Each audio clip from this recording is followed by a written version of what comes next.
passons maintenant à la table ronde sur l'open banking, définition et impact sur l'expérience client.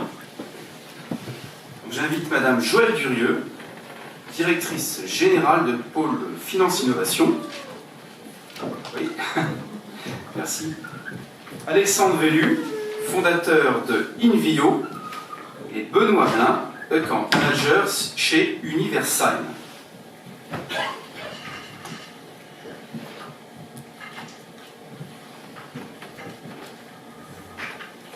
Merci beaucoup pour votre présence. Alors on va commencer par la définition de l'open banking. Et ma question est pour Alexandre. Pour vous, qu'est-ce que l'open banking? Voilà, c'est... Et il faut commencer par ça.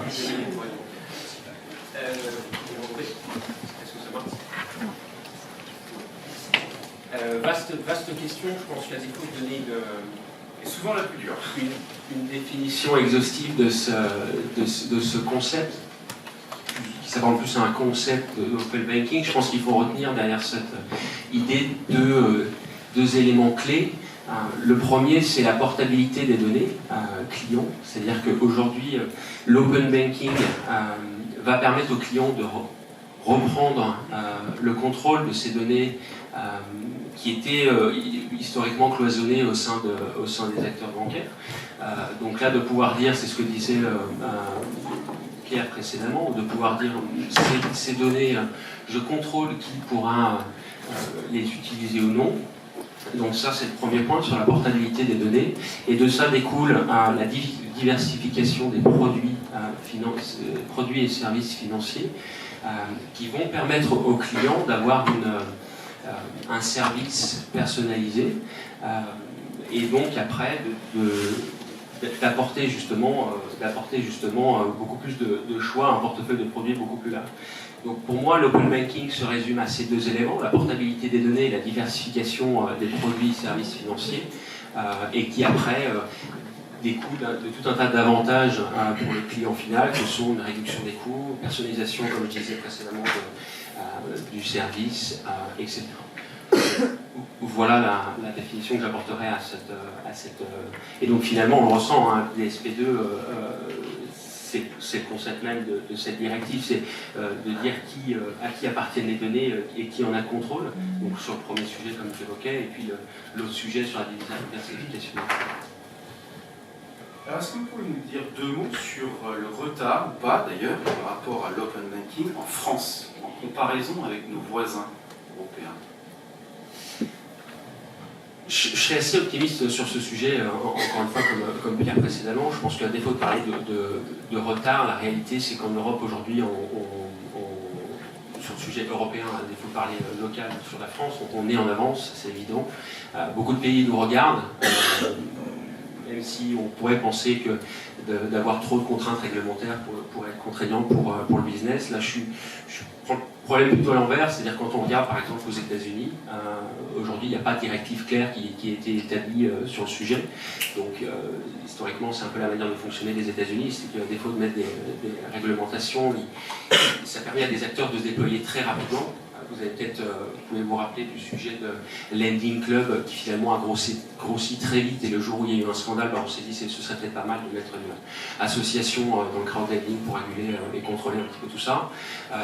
Si on regarde sur d'autres pays comme l'Australie, alors l'Australie sont plutôt en parallèle avec l'Europe, ils ont initié une initiative qui s'appelle Consumer Data Rights et qui s'apparente un peu à la DSP2 en Europe et qui a vocation justement d'ouvrir l'accès aux comptes et de permettre la concurrence et l'accès à d'autres solutions.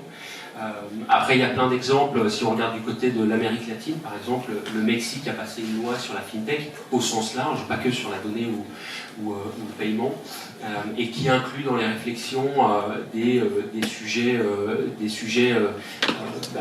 d'amener de la concurrence sur le terrain du secteur bancaire et assurance. Rien d'officiel encore, et d'ailleurs ça devrait commencer, les réflexions commencent aujourd'hui tout juste juste en 2018, pardon. Et donc ça va prendre un certain temps. Donc finalement, si on résume, on est assez en avance, même très en avance. Les discussions ont commencé en 2015, donc certes ça a pris du temps, si on voit qu'aujourd'hui l'entrée en vigueur est seulement faite en 2018, mais le monde entier nous regarde et commence à s'inspirer de ce qui est fait sur le continent européen. Merci pour votre réponse. Alors après cette définition et ces comparaisons, ce mini-benchmark oral, est-ce qu'on peut citer quelques cas, quelques expériences concrètes, quelques cas d'usage sur l'open banking pour Alexandre? Troisième question chacun, 3 questions. Des cas d'usage, il y en a beaucoup. Encore une fois, si on se concentre sur le sujet européen, il y a plein de belles sociétés qui se sont développées. Alors en France, vous les connaissez très probablement, c'est les Lydia.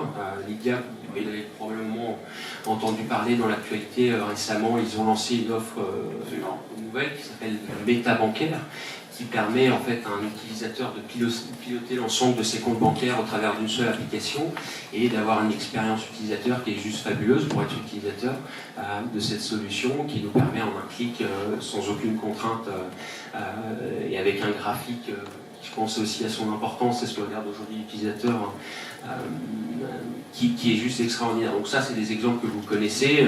J'aime bien aussi citer le cas de Compte Nickel qui était racheté récemment par la banque BNP.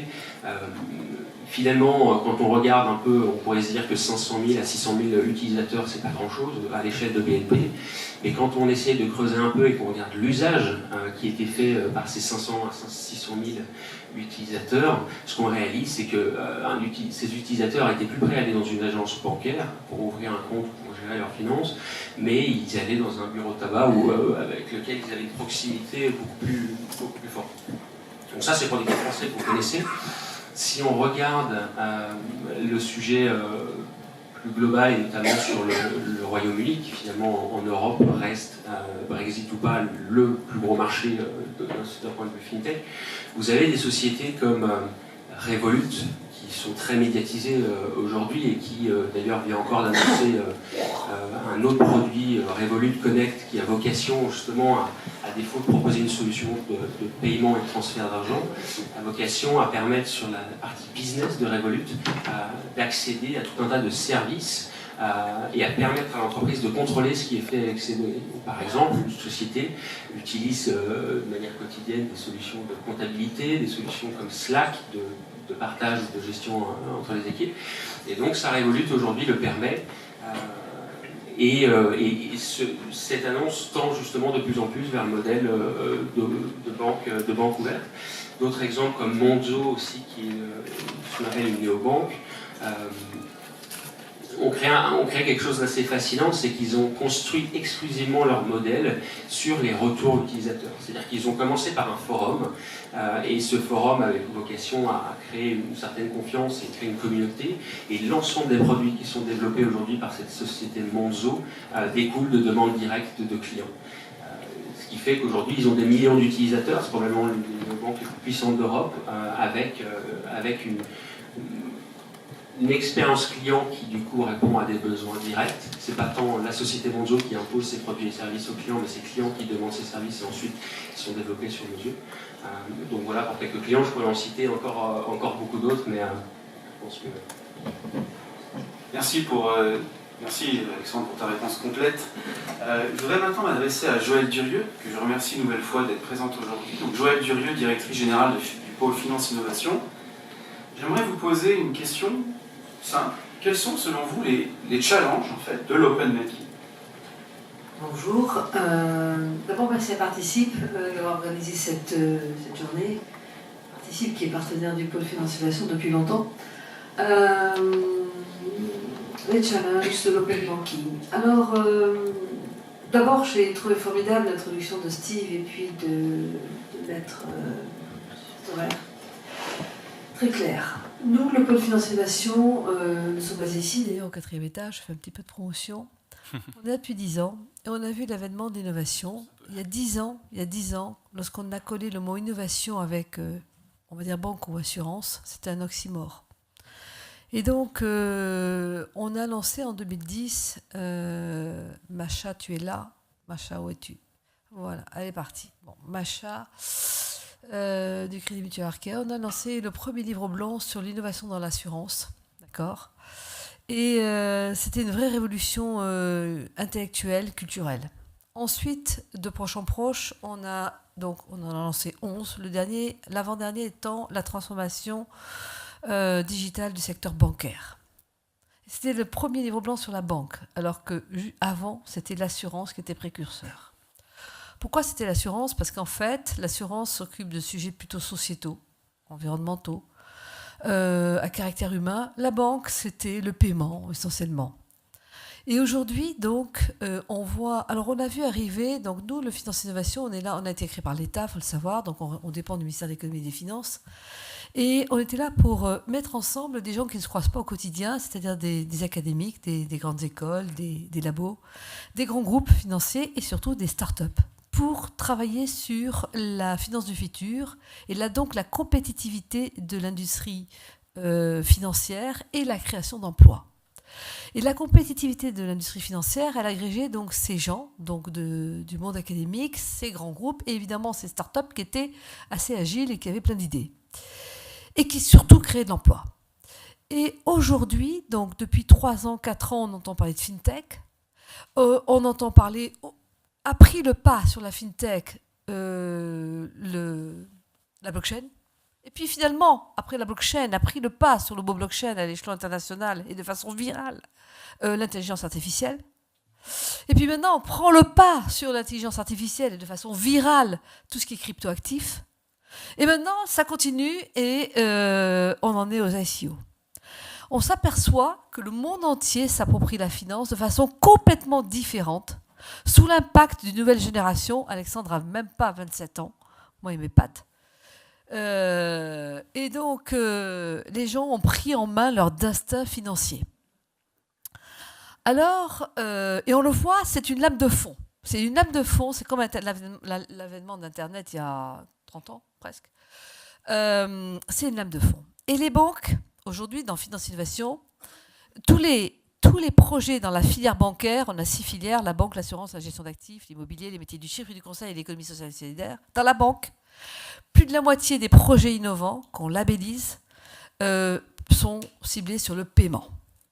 Et donc le paiement, l'open banking, c'est la mutation profonde des établissements financiers pour s'ouvrir aux nouvelles aspirations des clients finaux. Parce que ce sont les clients finaux qui vont avoir le dernier mot. Et entre les deux, vous avez eu Maître Storer qui a dit mais ça va être du bon miam-miam pour les cabinets de conseil, d'avocats. Mais aussi du bon petit pain pour les sociétés, les ESN, n'est-ce pas ? Tout le monde va se mettre à la manœuvre pour aider ces deux mondes, du client final et des acteurs historiques, à réconcilier les attentes, leurs propositions. Et au milieu, donc les fintech, pour trouver des voies et moyens pour développer de l'emploi et surtout développer des services nouveaux. En fait, au final, nous, ce qu'on pense chez Finance Innovation, c'est que, et en tout cas moi, ce que je pense, c'est que les acteurs bancaires français, toi tu as fait le tour du monde tout à l'heure, je te remercie Alexandre, tu as été très clair, les acteurs français n'ont rien à envier au monde entier en matière de confiance client. Ils l'ont construite depuis des dizaines d'années.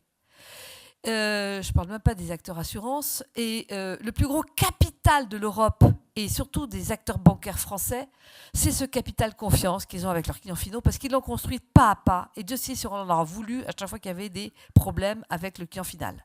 Et aujourd'hui, avec la cybercriminalité et la cybersécurité, on voit bien que dès qu'il y a un trou dans la raquette au niveau de la sécurité, on en veut mortellement aux banquiers. Et donc, je dirais que les banques françaises, sur leur solidité financière, elles l'ont prouvé au niveau de la crise économique, n'ont rien à envier à l'Allemagne. Et vous parlez de Zoforte, c'est bien. Mais les banques allemandes sont peut-être... j'aime bien l'Allemagne, mais je dirais que les banques françaises se portent bien. Se portent beaucoup mieux que le reste de l'Europe. Et donc, ça, c'est un point fondamental. C'est que la compétitivité de l'industrie financière incarnée par ces institutions financières et ces acteurs historiques est enviée dans le monde entier. Et surtout, le régulateur français. Et on l'a dit tout à l'heure, la régulation française, c'est une des meilleures au monde. Alors, c'est vrai, l'avocat l'a dit, mais si, et c'est vrai que ça peut constituer un frein. C'est vrai. Mais en même temps, c'est un garde-fou. Donc, il faut combiner les deux. Alors, je dirais, finalement, pour conclure ce premier propos, que les banques sont à un moment historique de faire leur mutation pour essayer de capter beaucoup plus de clients avec l'inclusion financière, par exemple. Mais pas que l'inclusion financière, avec le paiement, pour révolutionner effectivement leur proposition de valeur sur toute leur chaîne avec de nouveaux entrants. Et c'est là où leur mutation culturelle, managériale, interne va être violente, parce qu'ils sont encore quand même... Il y a de la marge pour travailler avec des acteurs agiles comme Alexandre, qui cherche son chemin et sous la pression des clients finaux. Malgré tout, les acteurs donc, bancaires sont à un moment historique de capter plus de confiance vis-à-vis de leurs clients avec plus de services, plus de propositions de valeur. Et en même temps, la France et l'Europe et le monde entier, en tout cas, je dirais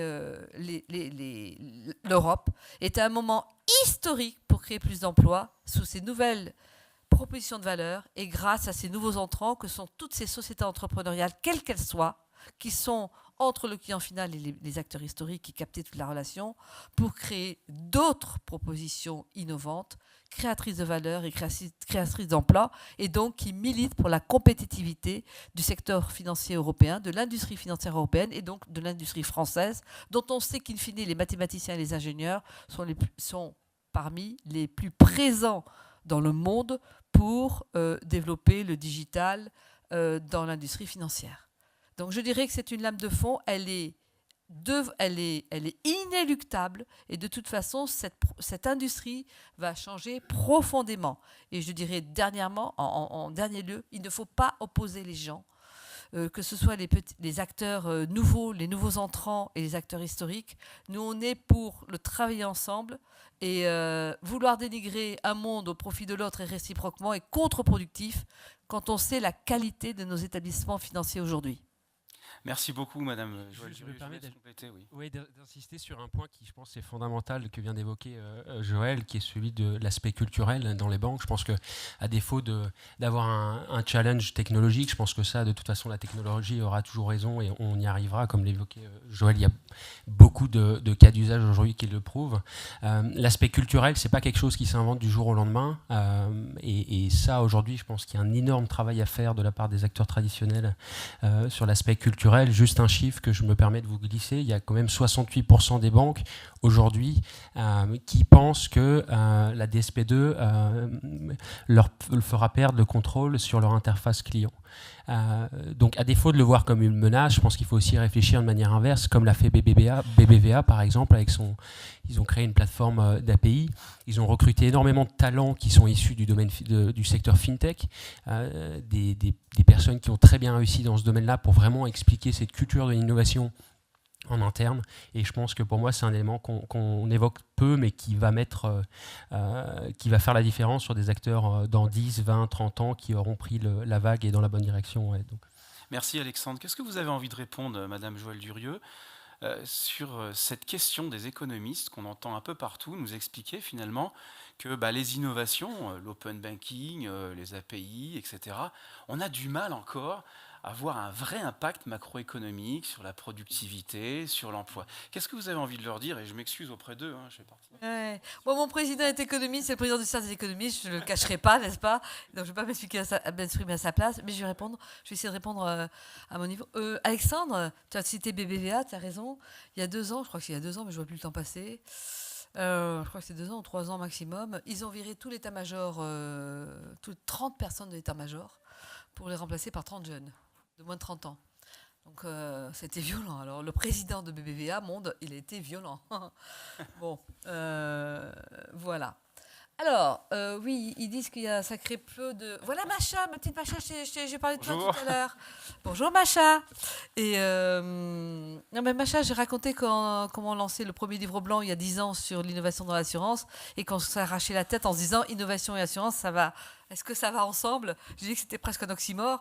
Et au fond, ça a été la première jetée. On s'est jeté à l'eau en lançant ce livre blanc. Et je vous mets au défi de trouver, avant la publication de ce livre blanc, d'ailleurs, le mot innovation a collé au mot ou banque ou assurance. C'était très drôle.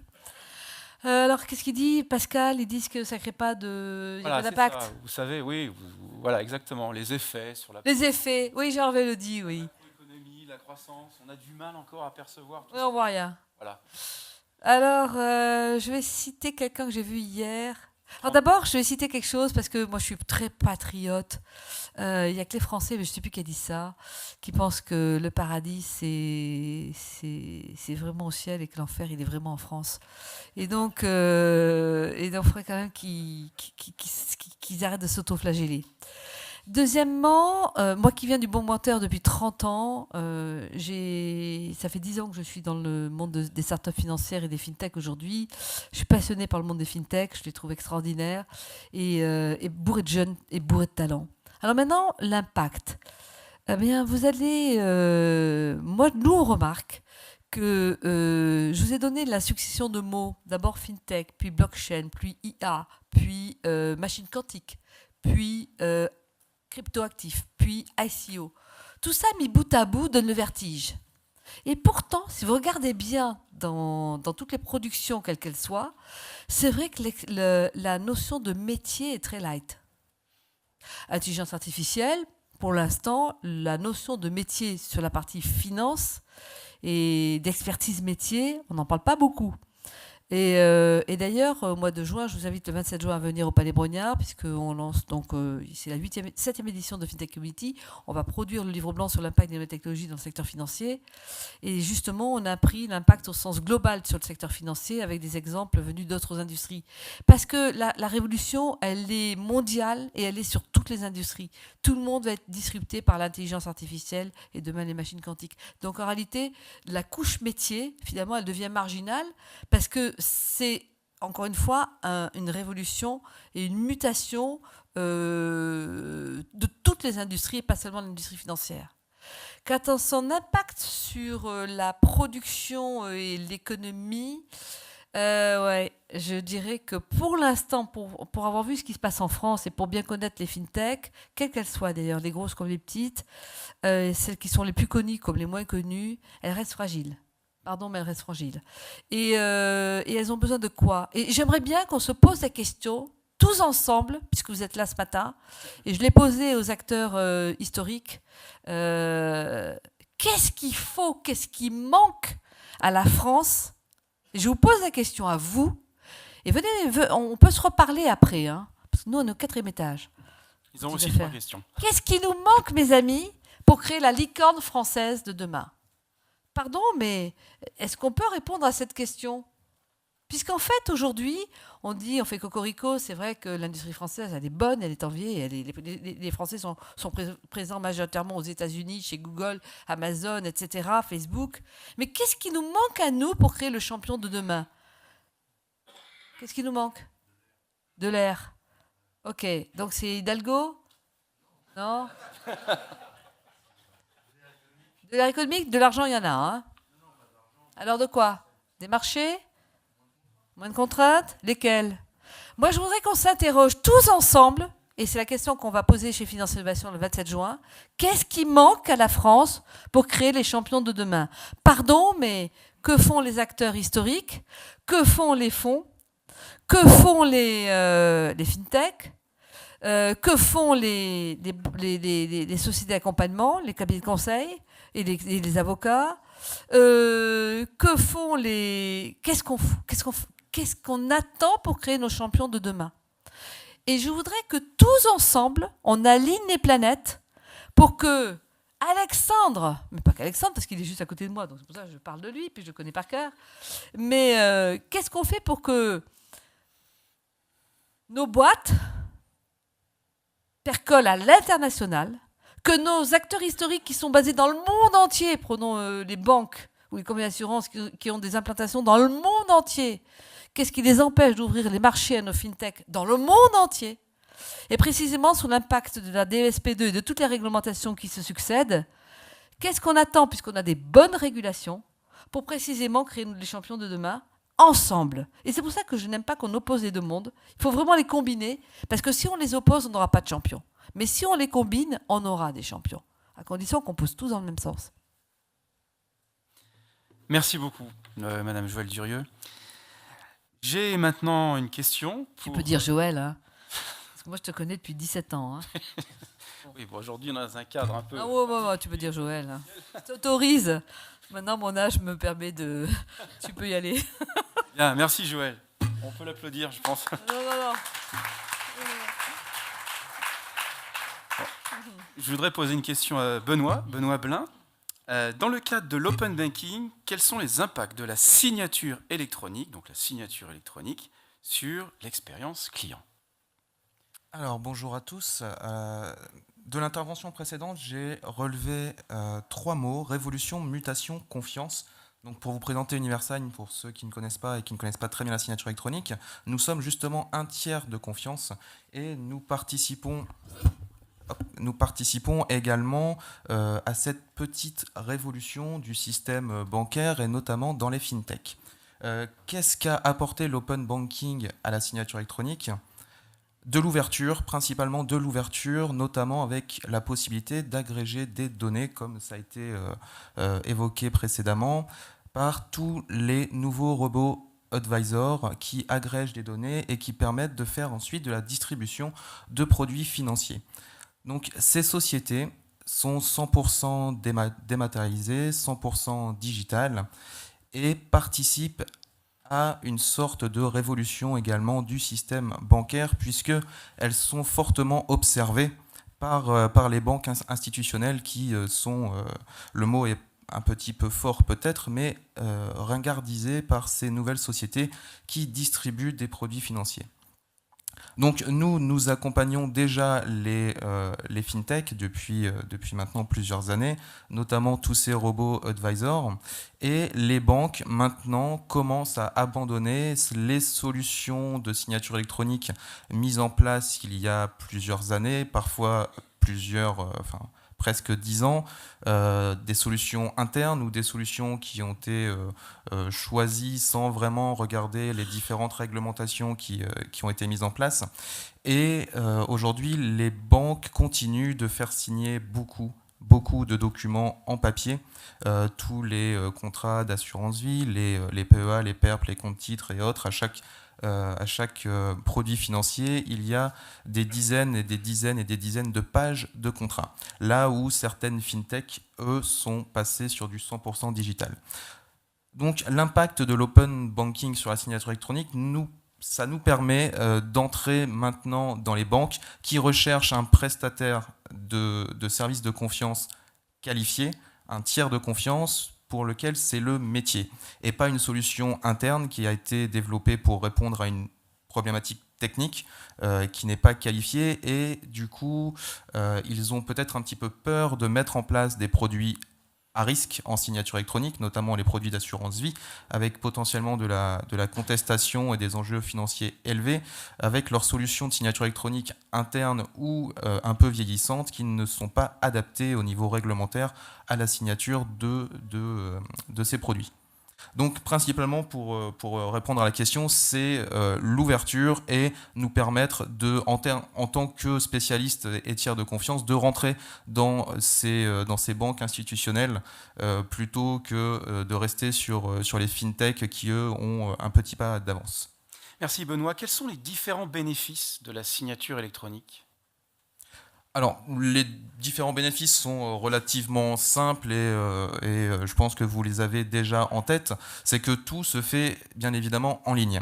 De la récolte d'informations personnelles pour établir le contrat, le nom, le prénom et toutes les options choisies et toute autre donnée personnelle, jusqu'à la signature et la conservation du document. Donc là, il n'y a plus aucune phase papier, donc ça évite la rupture. La personne commence à choisir son contrat, commence à imaginer ce qu'elle va choisir, à choisir toutes ses options. Ensuite, elle va valider, elle va confirmer et elle va directement signer en ligne, sans passer par l'envoi de courrier recommandé qui peut aller jusqu'à 3, 4, 5 jours. Ensuite, paraffer 100 pages du contrat, y joindre 10 documents justificatifs, signer ensuite 3-4 pages, retourner à la poste, parfois scanner avant des documents, il faut encore avoir un scanner. Il faut retourner à la poste, puis refaire encore un courrier recommandé. Là, on peut avoir de la perte. On peut avoir de la perte, les gens se découragent, les gens n'ont plus envie, les gens changent d'avis.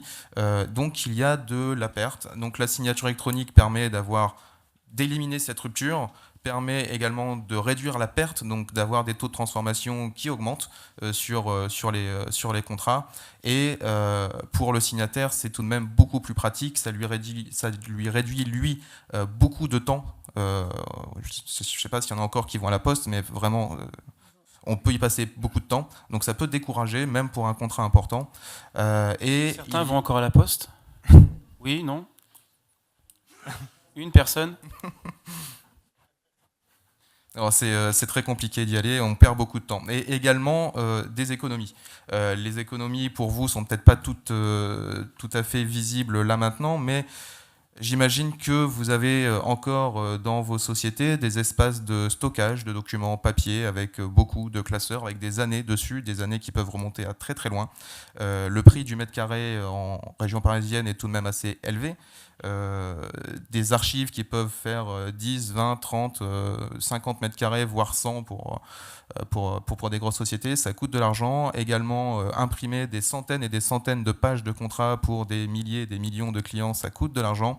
Refaire des relances parce que les dossiers ne reviennent pas, refaire des relances parce qu'il manque une pièce d'identité, parce qu'il manque un justificatif de domicile, parce que le RIB n'est plus bon ou autre, ça coûte de l'argent, tout ce qui est suivi de dossier. Avec la signature électronique, tout se fait immédiatement. La récolte des pièces justificatives se fait immédiatement. Les pièces justificatives sont vérifiées immédiatement.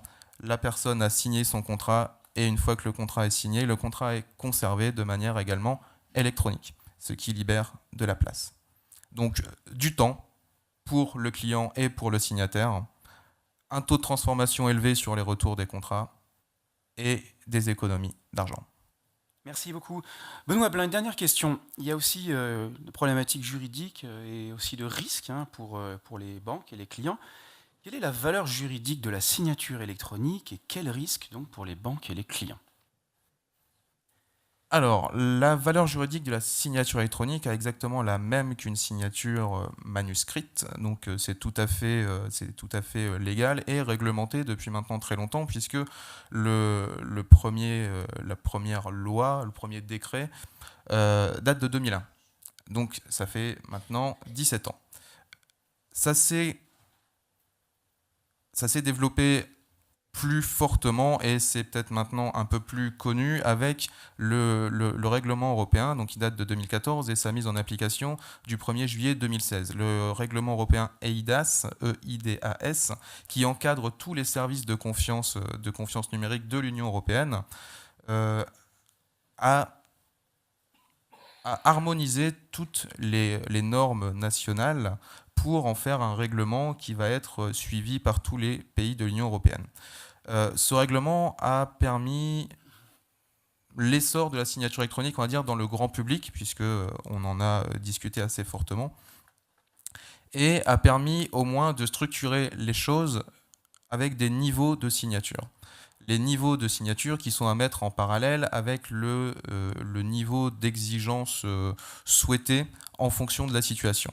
Donc il y a 3 niveaux de signature électronique. Donc un premier niveau qui va uniquement demander au signataire de s'authentifier avec un code OTP par SMS. Donc là, vous connaissez tous l'opération puisque quand vous faites des achats en ligne, c'est exactement la même chose. Vous êtes redirigé vers un site bancaire qui vous demande votre code afin de vérifier que c'est bien vous qui êtes l'émetteur de la demande et de vous authentifier via votre numéro de téléphone mobile. Donc là, on est sur une authentification avec tout de même une garantie de l'intégrité du document. L'intégrité du document, ça va être la date qui va être mise sur le document, qui va garantir que ce document existe bien depuis telle date et qu'il n'a pas été modifié depuis. Ça, c'est la partie intégrité, ça veut dire que le signataire ne pourra pas contester qu'il a signé après, avant ou autre. La date, elle est fiable, l'horodatage est qualifié puisque nous sommes un prestataire de services de confiance qualifié au sens du règlement européen EIDAS. Le deuxième niveau de signature, et là c'est peut-être plus intéressant pour vous, dans le monde bancaire, ça va être et c'est ceux que utilisent toutes les différentes fintech et robo-advisors comme des Yomoni, des WeSave, des Nalo investisseurs privés, Grisby ou autres, ou Advise par exemple, si vous en connaissez certains. Ça va être la signature de niveau 2, une signature avancée avec une prise de la carte d'identité en plus. Donc là, on va rajouter à l'intégrité, l'authentification, on va rajouter de l'identification où on va aller demander au signataire de nous fournir sa pièce d'identité. Donc là, ça fait partie également, comme je disais tout à l'heure, des pièces justificatives où on peut vérifier en direct que la pièce est bonne et que le dossier peut être accepté. Le troisième niveau, ça va être une prise d'identité en face à face. Donc là, c'est possible dans les agences physiques.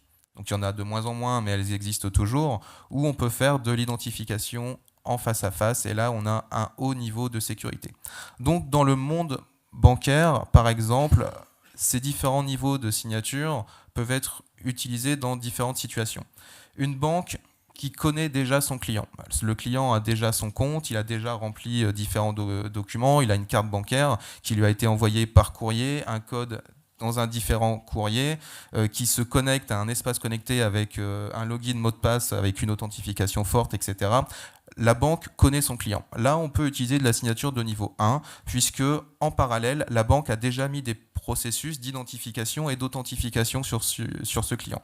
Donc, pour faire signer des documents à un client déjà connu, on va pouvoir faire uniquement de la signature 1, qui est plus simple et plus rapide.